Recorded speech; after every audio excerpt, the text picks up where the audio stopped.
Sugel, ¿qué dice la Biblia? ¿Qué manda la Biblia en relación a la Semana Santa? Bueno, la palabra de Dios nos manda celebrar cada domingo como iglesia el hecho de que nuestro Señor Jesucristo resucitó. La razón por la que nosotros nos reunimos los domingos y no los sábados como hacían los judíos en el antiguo pacto es porque con la resurrección de Cristo se inaugura una nueva creación en Cristo. De manera que nosotros debemos celebrar la muerte de nuestro Señor cada vez que, como iglesia me refiero, cada vez que celebramos la cena del Señor, dice, ustedes parten este pan y toman esta copa en memoria de mi muerte. Y cada primer día de la semana nosotros recordamos la resurrección de Cristo. Pero lo cierto es, y yo sé, Eduardo, que esto puede sonarle extraño a mucha gente, es que la Biblia no nos manda celebrar esta semana de manera particular para recordar los eventos de la pasión, de la semana de la pasión de nuestro Señor Jesucristo. O sea que la respuesta más corta es no, la Biblia no nos manda necesariamente que apartemos esta semana para recordar esos eventos de la pasión. Sugel, para muchas personas esta semana es un tiempo de vacaciones, un tiempo de relax, como decimos. ¿Es esto coherente, la forma como se celebra en ese sentido? Que están los hoteles llenos, las personas van a sus casas de vacaciones, las personas salen a diferentes lugares. ¿Es esto coherente, la forma como se celebra con su significado? Lamentablemente, lo que el mundo llama Semana Santa no es más que unas vacaciones extendidas. Se vende este tiempo como un tiempo de recogimiento. Se habla en las iglesias de el deber que tenemos de meditar en la muerte de nuestro Señor y en el significado de esa muerte, pero lo cierto es que para la mayoría de las personas, vuelvo y te repito, este es un tiempo no solamente de vacaciones, sino de unas vacaciones que en muchos casos tienen muy poco de santas. De hecho, uno ve las estadísticas en los periódicos después que pasa la Semana Santa y es increíble la cantidad de personas que tienen accidentes en la carretera por gente que maneja borracha.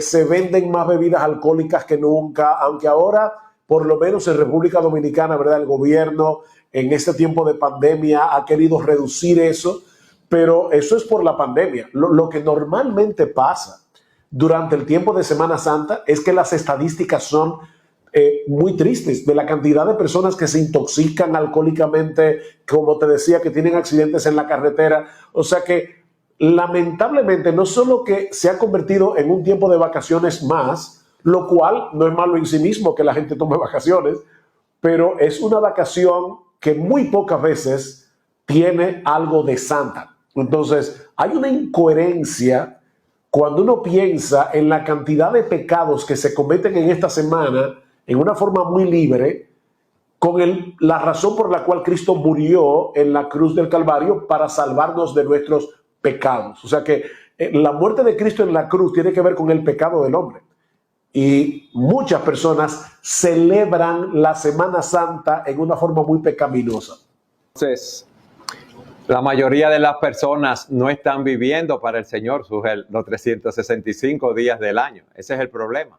No, ni los 365 días, ni ningún día, porque hasta que tú no te arrepientes de tus pecados y vienes al Señor confiando en su sacrificio y entregándote por entero a Él, tú no estás viviendo para Él, punto. O sea, tú no estás viviendo, te estás viviendo de espaldas a Dios, y ese es el gran pecado del hombre. O sea, que hasta que tú no vienes a Cristo en arrepentimiento y fe, tú no vives para Él ni un solo día. Aún, Eduardo, en el caso de aquellos religiosos que aprovechan la Semana Santa para llevar a cabo ciertos rituales, porque te voy a decir algo, así como es verdad que hay personas que se van de borrachera a una vida licenciosa en esta semana, hay personas que de verdad se recogen religiosamente y llevan a cabo ciertos rituales durante la Semana Santa. Ahora, se olvidan del Señor el resto entero del año.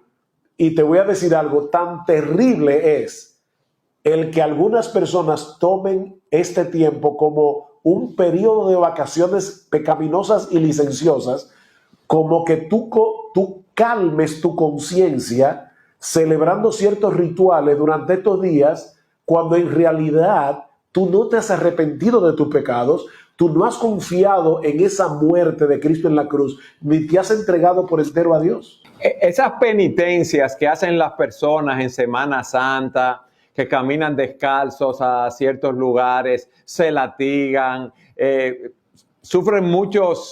tienen muchos sufrimientos físicos, pensando que con eso imitan la muerte del Señor o lo que el Señor sufrió. ¿Eso aporta algo a las personas? Absolutamente no. No calmes tu conciencia. Le estoy diciendo a las personas que nos están mirando a este programa, no calmes tu conciencia porque tú hagas ese tipo de cosas. Ya Cristo padeció en la cruz todo lo que nos tocaba a nosotros padecer para ser salvos. Entonces, en ese sentido, ya Él pagó el precio completamente. No tenemos que hacerlo nosotros. Por eso es que la Biblia dice, por gracia sois salvos. Gracia es un regalo inmerecido de parte de Dios, por medio de la fe, no por obras para que nadie se gloríe. De hecho, esa práctica, Eduardo, de practicar penitencia, viene de una mala traducción de la Vulgata Latina. Tú sabes que la Vulgata Latina era una versión de la Biblia del griego y el hebreo al latín, que no era una buena traducción, pero fue la traducción que se usó por muchos años durante la Edad Media.